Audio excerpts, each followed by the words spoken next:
Hi, ಎಲ್ಲರಿಗೂ ನಮಸ್ಕಾರ. ನೀವು ತುಮಕೂರು ಕಡೆ ಜಮೀನು ನೋಡ್ತಾ ಇದ್ರೆ ತುಮಕೂರು ಟು ಕುಣಿಗಲ್ ಸ್ಟೇಟ್ ಹೈವೇಯಿಂದ 1 ಕಿಲೋಮೀಟರ್ ಆಗುತ್ತೆ ಈ ಜಮೀನಿಗೆ. ಅದು 1 ಕಿಲೋಮೀಟರ್ ಬಂದು ಮಣ್ ರೋಡು, ನಾಕಾಶಿ ರೋಡ್ ಆಗಿರುತ್ತೆ. ನೋಡ್ತಾ ಇರ್ಬೋದು, ಜಮೀನಿದು 3 ಎಕರೆ 5 ಗುಂಟೆ ಜನರಲ್ ಪ್ರಾಪರ್ಟಿ ಜಮೀನು ಇದಾಗಿರುತ್ತೆ. ಅಗ್ರಿಕಲ್ಚರ್ಗೆ ಮತ್ತು ತೋಟ ಮಾಡೋರಿಗೆ ಮತ್ತು ಫಾರ್ಮರ್ಸ್ ಮಾಡೋರು ಕೂಡ ತುಂಬ ಸೂಕ್ತವಾಗಿರುವಂಥ ಪ್ರಾಪರ್ಟಿ ಇದಾಗಿರುತ್ತೆ. ಹಾಗೆ ಇನ್ವೆಸ್ಟ್ಮೆಂಟ್ ಮಾಡೋರಿಗೂ ತುಂಬ ಸೂಕ್ತವಾಗಿರುತ್ತೆ. ಯಾಕೆ ಅಂದರೆ ಈ ಜಮೀನಿಂದ 1 ಕಿಲೋಮೀಟ್ರಿಗೆ Tumakuru to Kunigal state highway ಬರುತ್ತೆ.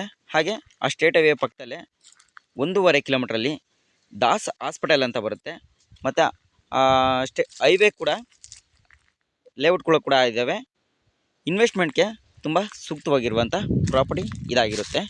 ಹಾಗೆ ಜನರಲ್ ಪ್ರಾಪರ್ಟಿ ಕ್ಲಿಯರ್ ಡಾಕ್ಯುಮೆಂಟ್ಸ್ ಇರುತ್ತೆ. ಈ ಜಮೀನಲ್ಲಿ ಯಾವುದೇ ಥರ ಫೆನ್ಸಿಂಗ್ ಕೂಡ ಆಗಿಲ್ಲ ಮತ್ತು ಬೋರ್ ಕೂಡ ಇಲ್ಲ.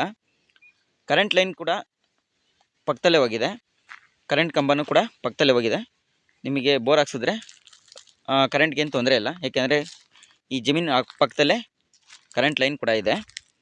ಹಾಗೆ ಜಮೀನಿನ ಲೊಕೇಶನ್ ನೋಡೋದಾದರೆ ಬೆಂಗಳೂರಿಂದ 86 ಕಿಲೋಮೀಟ್ರ್ ಆಗುತ್ತೆ, ತುಮಕೂರಿಂದ 15 ಕಿಲೋಮೀಟ್ರ್ ಆಗುತ್ತೆ. ಹಾಗೆ ಈ ಜಮೀನಿನ ಪ್ರೈಸ್ ನೋಡೋದಾದರೆ 1 ಎಕರೆಗೆ 75 ಲಕ್ಷ ಹೇಳ್ತಾ ಇದ್ದಾರೆ. ಸ್ವಲ್ಪ ನೆಗೆಷಿಬಲ್ ಆಗುತ್ತೆ. ಯಾರಿಗಾದರೂ ಈ ಜಮೀನಿನ ಬಗ್ಗೆ ತುಂಬ ಇಂಟ್ರೆಸ್ಟ್ ಇದೆ, ವಾಟ್ಸಪ್ಪಲ್ಲಿ ಮೆಸೇಜ್ ಮಾಡಿ ಕೂಡ ನೀವು ಡೀಟೇಲ್ಸು ಮತ್ತು ಲೊಕೇಶನ್ ಕೂಡ ತೊಗೋಬೋದು. ಇಲ್ಲ ನಾರ್ಮಲ್ ಕಾಲ್ ಮಾಡಿ ನೀವು ಡೀಟೇಲ್ಸ್ ಕೂಡ ತೊಗೋಬೋದು.